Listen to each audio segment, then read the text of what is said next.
अथ श्री दुर्गा सप्तशती चतुर्थो अध्याय। इंद्र आदि देवताओं द्वारा देवी की स्तुति। ध्यानम। सिद्धि की इच्छा रखने वाले पुरुष जिनकी सेवा करते हैं तथा देवता जिन्हें सब ओर से घेरे रहते हैं, उन जया नाम वाली दुर्गा देवी का ध्यान करें। उनके श्री अंगों की आभा काले मेघ के समान श्याम है। वे अपने कटाक्षों से शत्रु समूह को भय प्रदान करती हैं। उनके मस्तक पर आबद्ध चंद्रमा की रेखा शोभा पाती है। वे अपने हाथों में शंख, चक्र, कृपाण और त्रिशूल धारण करती हैं। उनके 3 नेत्र हैं। वे सिंह के कंधे पर चढ़ी हुई हैं और अपने तेज से तीनों लोकों को परिपूर्ण कर रही हैं। ऋषि कहते हैं, अत्यंत पराक्रमी दुरात्मा महिषासुर तथा उसके दैत्य सेना की देवी के हाथ से मारे जाने पर इंद्र आदि देवता प्रणाम के लिए गर्दन तथा कंधे झुकाकर उन भगवती दुर्गा का उत्तम वचनों द्वारा स्तवन करने लगे। उस समय उनके सुंदर अंगों में अत्यंत हर्ष के का रोमांच हो आया था। देवता बोले, संपूर्ण देवताओं की शक्ति का समुदाय है जिनका स्वरूप है।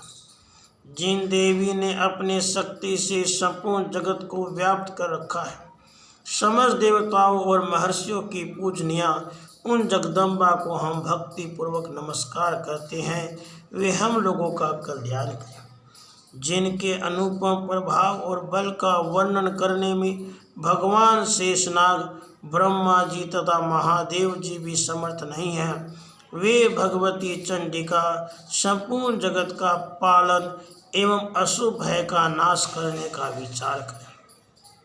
जो पुण्यात्माओं के घरों में स्वयं ही लक्ष्मी रूप से, पापियों के यहाँ दरिद्रता रूप से, शुद्ध अंतःकरण वाले पुरुषों के हृदय में बुद्धि रूप से, सत्पुरुषों में श्रद्धा रूप से, कुलीन मनुष्य में लज्जा रूप से निवास करती हैं, उन आप भगवती दुर्गा को हम नमस्कार करते हैं। हे देवी, आप संपूर्ण विश्व का कल्याण कीजिए। हे देवी, आपकी इस अचिंत्य रूप का, असुरों का नाश करने वाले भारी पराक्रम का समस्त देवताओं और दैत्यों के समक्ष युद्ध में प्रकट किए हुए आपके अद्भुत चित्रों का हम किस प्रकार वर्णन करें।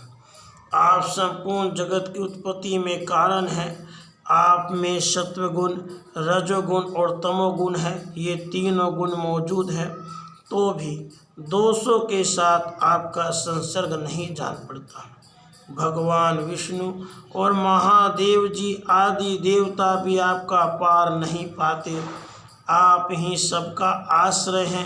यह समस्त जगत आपका अंशभूत है, क्योंकि आप सबकी आदिभूत अव्याकृता परा प्रकृति है। देवी, संपूर्ण यज्ञों में जिसके उच्चारण से सब देवता तृप्ति लाभ करते हैं, वह स्वतः आप ही हैं। इसके अतिरिक्त आप पितरों को भी तृप्ति का कारण है, इसलिए सब लोग आपको सवधा भी कहते हैं। देवी, जो मोक्ष की प्राप्ति का साधन है, अचिंत्य महाव्रत स्वरूपा है, समस्त दोषों से रहित, जितेंद्रिय, तत्व को ही सार वस्तु मानने वाले, मोक्ष की अभिलाषा रखने वाले मुनिजन जिनका अभ्यास करते हैं, वह भगवती पराविद्या आप ही हैं। आप शब्द स्वरूपा हैं। अत्यंत निर्मल ऋग्वेद, यजुर्वेद तथा उद्गीत के मनोहर पदों के पाठ से युक्त सामवेद का भी आधार आप ही हैं। आप देवी त्रयी, तीनों वेद और भगवती 6 ऐश्वर्यों से युक्त हैं। इस विश्व की उत्पत्ति एवं पालन के लिए आप ही वार्ता, खेती एवं आजीविका के रूप में प्रकट हुई हैं। आप संपूर्ण जगत की घोर पीड़ा का नाश करने वाली हैं। हे देवी, जिससे समस्त शास्त्रों के सार का ज्ञान होता है, वह मेधा शक्ति आप ही हैं। दुर्गम भव सागर से पार उतारने वाली नौ का रूप दुर्गा देवी भी आप ही हैं। आपकी कहीं भी आसक्ति नहीं है। कैटभ के शत्रु भगवान विष्णु के वक्षस्थल में एकमात्र निवास करने वाली भगवती लक्ष्मी, भगवान चंद्रशेखर द्वारा सम्मानित गौरी देवी भी आप ही हैं। आपका मुख मंद मुस्कान से सुशोभित, निर्मल, पूर्ण चंद्रमा के बिंब का अनुकरण करने वाला, उत्तम सुवर्ण की मनोहर कांति से कमनीय है। तो भी उसे देखकर महिषासुर को क्रोध हुआ और सहसा उसने उस पर प्रहार कर दिया। यह बड़े आश्चर्य की बात है। देवी, वही मुख जब क्रोध से युक्त होने पर उदय काल के चंद्रमा की भांति लाल और तनी हुई भौहों के कारण विकराल उठा, तब उसे देखकर जो महिषासुर के प्राण तुरंत नहीं निकल गए, वह उससे भी बढ़कर आश्चर्य की बात है, क्योंकि क्रोध में भरे हुए यमराज को देखकर भला कौन जीवित रह सकता है। देवी, आप प्रसन्न हो। परमात्मा स्वरूपा आपके प्रसन्न होने पर जगत का अभ्युदय होता है और क्रोध में भर जाने पर आप तत्काल ही कितने कुलों का सर्वनाश कर डालती हैं। यह बात अभी अनुभव में आई है, क्योंकि महिषासुर की विशाल सेना क्षण भर में आपके कोप से नष्ट हो गई है। सदा अभ्युदय प्रदान करने वाली आप जिन पर प्रसन्न रहती हैं, वे ही देश में सम्मानित हैं। उन्हीं को धन और यश की प्राप्ति होती है। उन्हीं का धर्म कभी शिथिल नहीं होता। वे ही अपने हष्ट पुष्ट स्त्री, पुत्र और भृत्यों के साथ धन्य माने जाते हैं। देवी, आपकी ही कृपा से पुण्य आत्मा पुरुष प्रतिदिन अत्यंत श्रद्धापूर्वक सदा सब प्रकार के धर्म अनुकूल कर्म करता है और उसके प्रभाव से स्वर्ग लोक में जाता है।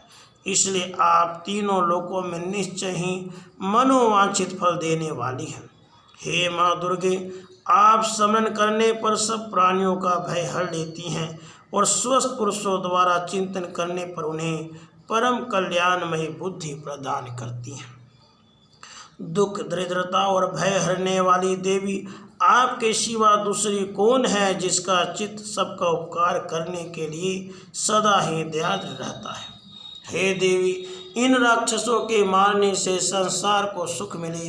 ये राक्षस चिरकाल तक नरक में रहने के लिए भले ही पाप करते रहे हों, इस समय संग्राम में मृत्यु को प्राप्त होकर स्वर्ग लोक में जाएं। निश्चय यही सोचकर आप शत्रुओं का वध करती हैं। आप शत्रुओं पर शस्त्रों का प्रहार क्यों करती हैं? समस्त असुरों को दृष्टिपात मात्र से ही भस्म क्यों नहीं कर देती? इसमें एक रहस्य है। ये शत्रु भी हमारे शस्त्रों से पवित्र होकर उत्तम लोकों में जाएं, इस प्रकार उनके प्रति भी आपका विचार अत्यंत उत्तम रहता है। खड़ग के तेजापुंज के भयंकर दीप्ति से आपके त्रिशूल के अग्रभाग की घनीभूत प्रभा से चौंधिया कर जो असुरों की आंखें फूट नहीं गई, इसमें कारण यही था, वे मनोहर रश्मियों से युक्त चंद्रमा के समान आनंद प्रदान करने वाले आपके सुंदर मुख का दर्शन करते थे। देवी, आपका सिर दुराचारियों के बुरे बर्ताव को दूर करने वाला है। साथ यह रूप ऐसा है जो कभी चिंतन में नहीं आ सकता और जिसका कभी दूसरों से तुलना भी नहीं हो सकती, तथा आपका बल और पराक्रम तो उन दैत्यों का भी नाश करने वाला है जो कभी देवताओं के पराक्रम को भी नष्ट कर चुके थे। इस प्रकार आपने शत्रुओं पर भी अपनी दया ही प्रकट की है। वरदायिनी देवी, आपके इस पराक्रम को किसके साथ तुलना हो सकती है? शत्रुओं को भय देने वाला अत्यंत मनोहर ऐसा रूप भी आपके सिवा और कहाँ है? हृदय में कृपा, युद्ध में निष्ठुरता, ये दोनों बातें तीनों लोकों के भीतर केवल आप में ही देखी गई है। हे माता, आपने शत्रुओं का नाश करके इस समस्त लोकी की रक्षा की है। उन शत्रुओं को भी युद्ध भूमि मारकर स्वर्ग लोक में पहुंचाया है तथा उन दैत्यों से प्राप्त होने वाले हम लोगों के भय को भी दूर कर दिया है। आपको हमारा नमस्कार है। हे देवी, आप शूल से हमारी रक्षा करो। अंबिके, आप खड्ग से भी हमारी रक्षा करो। घंटा की ध्वनि और धनुष के टंकार से भी हम लोगों की रक्षा करें। चंडिके पूर्व, पश्चिम और दक्षिण दिशा में आप हमारी रक्षा करें। ईश्वरी अपने त्रिशूल को घुमाकर आप उत्तर दिशा में भी हमारी रक्षा करें। तीनों लोकों में आपके जो परम सुंदर एवं अत्यंत भयंकर रूप विचरते हैं, उनके द्वारा भी आप हमारी तथा इस भूलोक की रक्षा करें। अंबिके, आपके कर पल्लवों में शोभा पाने वाले खड्ग, शूल और गदा आदि जो जो अस्त्र हों, उन सब के द्वारा आप सब ओर से हम लोगों की रक्षा करें। ऋषि कहते हैं, इस प्रकार जब देवताओं ने जगन माता दुर्गा की स्तुति की और नंदन वन के दिव्य पुष्पों एवं गंधन चंदन आदि के द्वारा उनका पूजन किया, फिर सब ने मिलकर जब भक्ति पूर्वक दिव्य धूपों की सुगंध निवेदन की, तब देवी ने प्रसन्न वदन होकर प्रणाम करते हुए सब देवताओं से कहा। देवी बोली, देवताओं, तुम सब लोग मुझसे जिस वस्तु की अभिलाषा रखते हो उसे मांगो। देवता बोले, भगवती ने हमारी सब इच्छा पूर्ण कर दी, अब कुछ भी बाकी नहीं है, क्योंकि हमारा यह शत्रु महिषासुर मारा गया।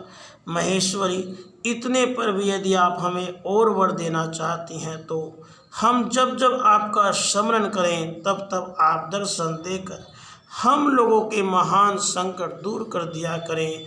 और प्रसन्न मुखी अंबिके, जो मनुष्य इन स्तोत्रों द्वारा आपकी स्तुति करें, उसे वित्त, समृद्धि और वैभव देने के साथ ही उसके धन और स्त्री आदि संपत्ति को भी बढ़ाने के लिए आप सदा हम पर प्रसन्न रहें। ऋषि कहते हैं, राजन, देवताओं ने जब अपने तथा जगत के कल्याण के लिए भद्रकाली देवी को इस प्रकार प्रसन्न किया, तब वे तथास्तु कहकर वहीं अंतर्धान हो गई। भूपाल, इस प्रकार पूर्व काल में तीनों लोकों को ही चाहने वाली देवी जिस प्रकार देवताओं के शरीर से प्रकट हुई थी, वह सब कथा मैंने कह सुनाई। अब पुनः देवताओं का उपकार करने वाली वे देवी दुष्ट दैत्यों तथा शुभ निशुम का वध करने एवं सब लोगों की रक्षा करने के लिए गौरी देवी के शरीर से जिस प्रकार प्रकट हुई थी, वह सब प्रसंग मेरे मुंह से सुनो, मैं उसका तुमसे यथावत वर्णन करता हूँ। इस प्रकार श्री मार्कंडेय पुराण में श्रावणिक मनवंतर की कथा के अंतर्गत देवी महात्म्य में शक्र आदि स्तुति नामक चौथा अध्याय पूरा हुआ। राधे कृष्ण, राधे कृष्ण।